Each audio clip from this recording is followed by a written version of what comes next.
എല്ലാവർക്കും നമ്മുടെ പുതിയ വീഡിയോയിലേക്ക് സ്വാഗതം. ഇന്നത്തെ നമ്മുടെ റെസിപ്പിയെ ഗോതമ്പ് പൊടി വെച്ചിട്ട് ചെയ്യുന്ന നല്ലൊരു സ്നാക്സ് ആണ് കേട്ടോ. ഇതിൻ്റെ ഉള്ളിലാണെങ്കിലും മുട്ടയൊക്കെ വെച്ചിട്ടുള്ള നല്ല ടേസ്റ്റി ആയിട്ടുള്ള ഒരു ഫില്ലിങ് വരുന്നുണ്ട്. എളുപ്പമാണ് നമുക്ക് ഈ ഒരു സ്നാക്സ് തയ്യാറാക്കാൻ വേണ്ടിയിട്ട്. അപ്പോൾ നമുക്കിത് എങ്ങനെയാണ് തയ്യാറാക്കുന്നതെന്ന് ഒന്ന് നോക്കാം. ഈ ഒരു വീഡിയോ ഇഷ്ടപ്പെടുകയാണെങ്കിൽ മറക്കാതെ തന്നെ ഒരു ലൈക്ക് ബട്ടണും കൂടി ഒന്ന് ക്ലിക്ക് ചെയ്യണേ.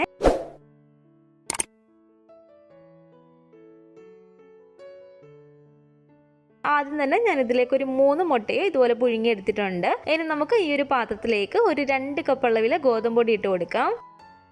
250 ml ഈ ഒരു കപ്പിൽ 2 കപ്പ് അളവിൽ ഗോതമ്പ് പൊടിയാണ് ഇട്ട് കൊടുക്കുന്നത്. അളവെപ്പില്ലെങ്കിൽ എപ്പോഴും നമ്മൾ പറയുന്ന പോലെ സാധാ വലിപ്പമുള്ളൊരു ഗ്ലാസ്സിൽ നമ്മൾ ഒരു 2 ഗ്ലാസ് ഗോതമ്പ് പൊടി അളന്നിട്ടെടുത്താലും മതി. ഗോതമ്പ് പൊടിയുടെ ആ ഒരു ടേസ്റ്റ് മുന്നിട്ട് നിൽക്കാതിരിക്കാൻ വേണ്ടിയിട്ട് മാത്രം ഒരു 1/4 കപ്പ് അളവിൽ മൈദയും കൂടി ഇതിലേക്ക് ചേർത്ത് കൊടുക്കുകയാണ്. ഇനി ഇതിലേക്ക് നമുക്ക് 1 ടീസ്പൂൺ അളവിൽ ഇൻസ്റ്റൻറ്റ് ഈസ്റ്റ് ഇതുപോലെ ചേർത്ത് കൊടുക്കാം. ഡ്രൈഡ് ഈസ്റ്റ് ആണെങ്കിൽ ഒരു 1/2 ടീസ്പൂണൊക്കെ മതി. ഡ്രൈഡ് ഈസ്റ്റാണ് എടുക്കുന്നതെങ്കിൽ കുറച്ച് ഇളം ചൂടുള്ള വെള്ളം എടുത്തിട്ട് അതിലേക്ക് ആ ഒരു ഈസ്റ്റ് ഇട്ട് കൊടുക്കുക. എന്നിട്ടൊരു സ്വല്പം പഞ്ചസാരയും കൂടി ചേർത്തൊന്ന് മിക്സ് ചെയ്യുമ്പോഴത്തേക്കും നല്ല പോലെ തന്നെ ഇതൊന്ന് പൊങ്ങിക്കിട്ടും. ആ ഒരു മിക്സ് വേണം നമ്മൾ ഇതിലേക്ക് ചേർത്ത് കൊടുക്കാൻ വേണ്ടിയിട്ട്. ഇനി ഇതിലേക്ക് 1 ടീസ്പൂൺ അളവിൽ പഞ്ചസാരയും 1 ടീസ്പൂൺ അളവിൽ നെയ്യും കൂടി ചേർത്ത് കൊടുക്കുകയാണ്. നെയ്യ് ഉപയോഗിക്കാത്തവരാണെങ്കിൽ ഇത് ഒഴിവാക്കാവുന്നതാണ് കേട്ടോ. ഇനി ഒരു പൊടിയിലേക്ക് ആവശ്യത്തിനുള്ള ഉപ്പും കൂടി ചേർത്ത് കൊടുത്തിട്ട് നല്ല പോലെ തന്നെ നമുക്കിതൊന്ന് മിക്സ് ചെയ്തിട്ടെടുക്കാം. നല്ല പോലെ തന്നെ ഇതുപോലെ ഒന്ന് മിക്സ് ചെയ്തതിന് ശേഷം ഇളം ചൂടുള്ള വെള്ളം ഒഴിച്ച് കൊടുത്തിട്ട് നല്ല മയത്തിൽ നമുക്കിതൊന്ന് കുഴച്ചെടുത്തിട്ട് വരണം. ചപ്പാത്തിക്കൊക്കെ നമ്മൾ മാവ് കുഴക്കുന്നതിനെക്കാട്ടിലും കുറച്ചും കൂടി മാവൊന്ന് ലൂസാക്കിയിട്ട് വേണം ഇത് കുഴച്ചിട്ടെടുക്കാൻ വേണ്ടിയിട്ട്. നമ്മളിതിലേക്ക് ഒരിക്കലും പച്ചവെള്ളം ചേർത്ത് കൊടുക്കരുത്. ഒരു ഇളം ചൂടുള്ള വെള്ളം തന്നെ വേണം ഇതുപോലെ കുറച്ച് കുറച്ച് ഒഴിച്ചു കൊടുക്കാൻ വേണ്ടിയിട്ട്.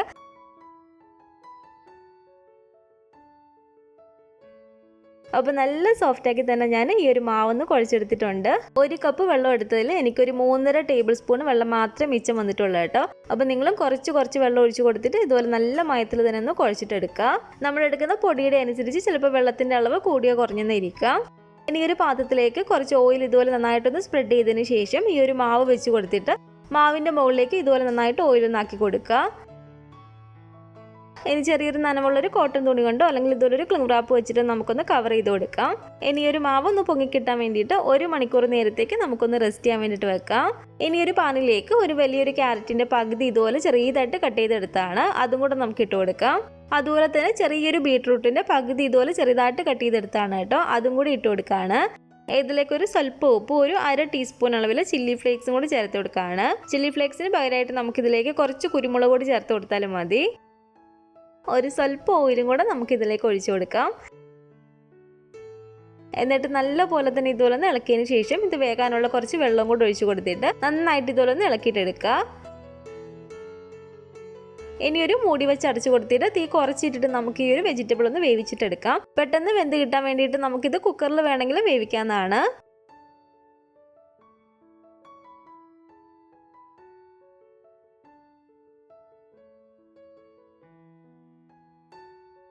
അപ്പോൾ ഇത് കണ്ടില്ല, ഇതുപോലെ നന്നായിട്ട് തന്നെ ഞാനൊന്ന് വേവിച്ചെടുത്തിട്ടുണ്ട്.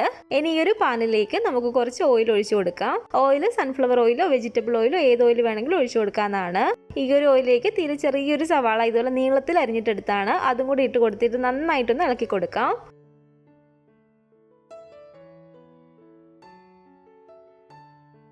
സവാള ഇതുപോലെ ഒന്ന് വഴണ്ടി വരുമ്പോഴത്തേക്കും ഒരു 2 പച്ചമുളകും കൂടി ചേർത്ത് കൊടുത്തിട്ട് നല്ല പോലെ തന്നെ ഒന്ന് ഇളക്കിയിട്ടെടുക്കുക. ഇനി ഇതിലേക്ക് നമുക്ക് 1 ടീസ്പൂൺ അളവിൽ ഇഞ്ചി വെളുത്തുള്ളി പേസ്റ്റും കൂടി ചേർത്ത് കൊടുക്കാം. ഇതുപോലെ ഒന്ന് ഇളക്കി ഇഞ്ചിയും വെളുത്തുള്ളിയുടെ ഒരു പച്ച ചുവയൊന്ന് മാറിയതിന് ശേഷം ഇനി നമുക്കിതിലേക്ക് ചേർത്ത് കൊടുക്കേണ്ടത് കുറച്ച് പൊടികളാണ്. ഒരു 2 നുള്ളു മഞ്ഞൾപ്പൊടി നമുക്കിതിലേക്ക് ചേർത്ത് കൊടുക്കാം. അതുപോലെ തന്നെ ഒരു 1/2 ടീസ്പൂൺ അളവിൽ മുളക് പൊടിയും കൂടെ നമുക്കിതിലേക്ക് ചേർത്ത് കൊടുക്കാം. നമ്മളിതിലേക്ക് പച്ചമുളക് ചേർത്ത് കൊടുത്തിട്ടുണ്ടല്ലോ, അതുകൊണ്ട് കുറച്ച് മാത്രം മുളക് പൊടി ഇതുപോലെ ചേർത്ത് കൊടുത്താൽ മതി. 1 ടീസ്പൂൺ അളവിൽ ഗരം മസാലയും കൂടി ഇതിലേക്ക് ഇട്ട് കൊടുക്കുകയാണ്.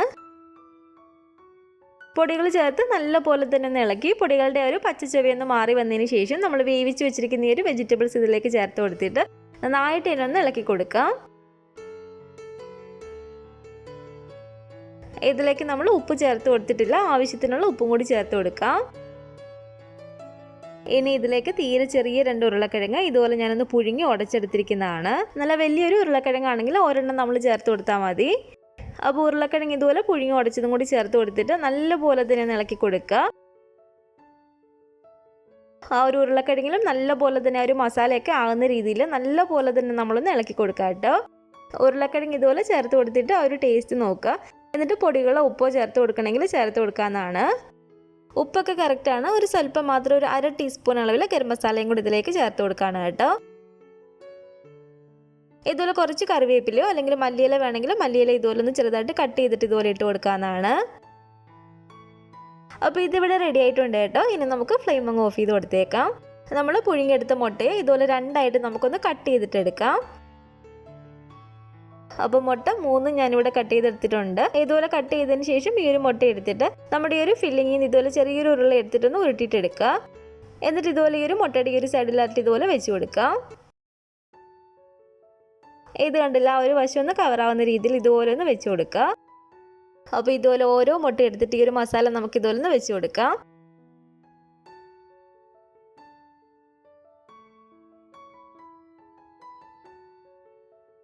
ഇതിപ്പോൾ കണ്ടില്ല, മുട്ടയിലെല്ലാം തന്നെ ഞാൻ ഈ ഒരു മസാല ഇതുപോലെ വെച്ച് കൊടുത്തിട്ടുണ്ട്. നമ്മൾ ഈ ഒരു മാവ് റെസ്റ്റ് ചെയ്യാൻ വെച്ചിട്ട് 1 മണിക്കൂറോളം ആയിട്ടുണ്ട് കേട്ടോ. നല്ല പോലെ തന്നെ നമുക്ക് ഈ ഒരു മാവ് ഇവിടെ പൊങ്ങി കിട്ടിയിട്ടുണ്ട്.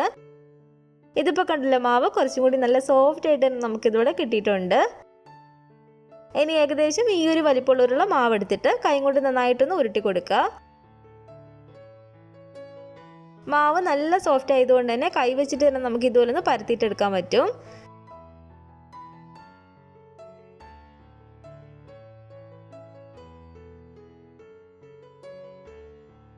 അപ്പോൾ മാവ് ഇതുപോലെ ഒന്ന് പരത്തിയതിന് ശേഷം ഇതിൻ്റെ ഉള്ളിലായിട്ട് നമുക്ക് ഈ ഒരു മുട്ടയുടെ ഈ ഒരു മസാലയുടെ ഒക്കെ ഒരു ഫില്ലിങ് വെച്ച് കൊടുക്കാം. എന്നിട്ട് ഈ ഒരു അറ്റ ഇതുപോലെ ഒന്ന് കവറാവുന്ന രീതിയിലൊന്ന് ഒട്ടിച്ചു കൊടുക്കുക. എന്നിട്ട് ഇതുപോലെ കൈ കൊണ്ട് റൗണ്ട് ഷേപ്പിലൊന്ന് ഉരുട്ടിയിട്ടെടുത്താൽ മതി.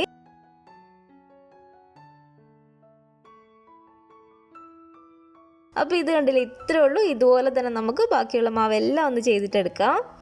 കുറച്ച് മസാല മാത്രമായിട്ട് ഇതുപോലെ ബാക്കി വന്നിട്ടുണ്ട്. ആ ഒരു മസാല മാത്രമായിട്ട് ഞാൻ ഇതിലേക്ക് വെച്ച് കൊടുക്കുകയാണ്. അപ്പോൾ ഇതിനകത്ത് എല്ലാം തന്നെ ഞാൻ ആ ഒരു ഫില്ലിങ് വെച്ച് കൊടുത്തിട്ടുണ്ട്. ആ ഒരു മാവ് ഡ്രൈ ആയി പോകാതിരിക്കാൻ വേണ്ടിയിട്ട് ഒരു തുണിയോ അല്ലെങ്കിൽ ഇതൊരു ക്ലിംഗ് റാപ്പോ വെച്ചിട്ടൊന്ന് കവർ ചെയ്ത് തന്നെ കൊടുക്കണം. ഇനി ഇത് നമുക്ക് എണ്ണയ്ക്കകത്തിട്ട് കൊടുത്തിട്ടൊന്ന് ഫ്രൈ ചെയ്തിട്ട് എടുത്താൽ മാത്രം മതി. എണ്ണ അത്യാവശ്യം ഒന്ന് ചൂടായിട്ട് കിടക്കുകയാണ്. ഇത് 1-2 എണ്ണമായിട്ട് ഇട്ട് കൊടുത്തിട്ട് നമുക്കൊന്ന് ഫ്രൈ ചെയ്തിട്ട് എടുക്കാം. പിന്നെ ഒരു പ്രത്യേക കാര്യം പറയാനുള്ളത്, നമ്മൾ ഈ ഒരു സ്നാക്സ് ഫ്രൈ ചെയ്യുന്ന സമയത്ത് തീ നല്ലപോലെ തന്നെ കുറച്ചിട്ടിട്ട് വേണം ഫ്രൈ ചെയ്തിട്ട് എടുക്കാൻ വേണ്ടിയിട്ട്. കാരണം ആ ഒരു മാവിന് അത്രയും കട്ടിയുള്ളതല്ലേ. അപ്പോൾ ആ ഒരു മാവിൻ്റെ ഉൾവശമൊക്കെ നല്ല പോലെ തന്നെ വേകാൻ വേണ്ടിയിട്ട് തീ കുറച്ചിട്ടിട്ട് നമ്മൾ സാവധാനം വേണം ഇത് ഫ്രൈ ചെയ്തിട്ട് എടുക്കാൻ വേണ്ടിയിട്ട്. അപ്പോൾ തീ നല്ല പോലെ തന്നെ കുറച്ചിട്ട് കൊടുത്തിട്ട് തിരിച്ചും മറിച്ചിട്ട് കൊടുത്ത് നന്നായിട്ട് നമുക്കിതൊന്ന് ഫ്രൈ ചെയ്തിട്ട് എടുക്കാം. അപ്പോൾ ഇതുപോലൊരു ഗോൾഡൻ ബ്രൗൺ കളർ ആയിട്ട് വരുമ്പോഴത്തേക്കും നമുക്കിത് എണ്ണയ്ക്കകത്തുനിന്ന് എടുക്കാവുന്നതാണ്. ഇതുപോലെ തന്നെ ഓരോന്നും നമുക്കൊന്ന് ഫ്രൈ ചെയ്തിട്ട് എടുക്കാം കേട്ടോ.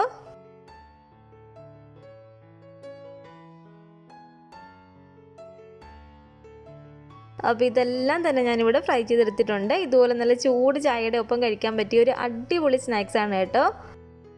ഇതിപ്പോൾ കണ്ടില്ല, നല്ല പഞ്ഞ് പോലെ സോഫ്റ്റ് ആയിട്ടാണ് ഇരിക്കുന്നത്. അതുപോലെ തന്നെ ഇതിൻ്റെ ഉള്ളിൽ കൊടുത്തിരിക്കുന്നത് നല്ല ടേസ്റ്റി ആയിട്ടുള്ള ഒരു ഫില്ലിംഗ് ആണ്. ഗോതമ്പൊടി വെച്ചിട്ട് ഇതിന് മുന്നേ നമ്മൾ ഒരുപാട് സ്നാക്സുകൾ ചെയ്തിട്ടുണ്ട്. പിന്നെ എനിക്ക് ഒരുപാട് റിക്വസ്റ്റുകൾ വരാറുണ്ട് കേട്ടോ, ഗോതമ്പൊടി വെച്ചിട്ട് വീണ്ടും വീണ്ടും റെസിപ്പികൾ ഇടാൻ വേണ്ടിയിട്ട്. അപ്പോൾ ഈ ഒരു സ്നാക്സ് നിങ്ങൾക്ക് എല്ലാവർക്കും ഇഷ്ടപ്പെട്ടെന്ന് കരുതുന്നു. ഇഷ്ടപ്പെട്ടെങ്കിൽ തീർച്ചയായിട്ടും ട്രൈ ചെയ്ത് നോക്കാം കേട്ടോ. ഉണ്ടാക്കി നോക്കിയിട്ട് നിങ്ങളുടെ അഭിപ്രായങ്ങളൊക്കെ മറക്കാതെ തന്നെ നമ്മുടെ കമൻറ്റ് ബോക്സിൽ വന്ന് അറിയിക്കുക. അതുപോലെ തന്നെ നമ്മുടെ ഈ ഒരു വീഡിയോ ഇഷ്ടപ്പെട്ടെങ്കിൽ മറക്കാതെ തന്നെ ഒരു ലൈക്ക് ബട്ടണും കൂടെ ഒന്ന് ക്ലിക്ക് ചെയ്യണേ. നിങ്ങളുടെ അഭിപ്രായങ്ങളൊക്കെ കമൻറ്റ് ചെയ്യുകയും ഫാമിലിയും ഫ്രണ്ട്സും ഒക്കെ ആയിട്ട് നമ്മുടെ ഈ ഒരു വീഡിയോ ഒന്ന് ഷെയർ ചെയ്ത് കൊടുക്കുക. പുതിയതായിട്ട് നമ്മുടെ ചാനൽ ആരെങ്കിലും കാണുന്നുണ്ടെങ്കിൽ താഴെ കാണുന്ന റെഡ് സബ്സ്ക്രൈബ് ബട്ടണും കൂടെ ഒന്ന് പ്രസ് ചെയ്ത് സപ്പോർട്ട് ചെയ്യണേ. കൂട്ടത്തിലാ കാണുന്ന ബെല്ലൈക്കണും കൂടെ ഒന്ന് ക്ലിക്ക് ചെയ്യുകയാണെങ്കിൽ ഞാൻ പുതിയ റെസിപ്പികളൊക്കെ ഇടുന്ന സമയത്ത് നിങ്ങൾക്ക് അതിൻ്റെ നോട്ടിഫിക്കേഷൻ കിട്ടുന്നതായിരിക്കും. ഇൻഷാ അല്ലാഹ് വീണ്ടും നമുക്ക് ഇതുപോലെ നല്ലൊരു റെസിപ്പി ആയിട്ട് കാണാം.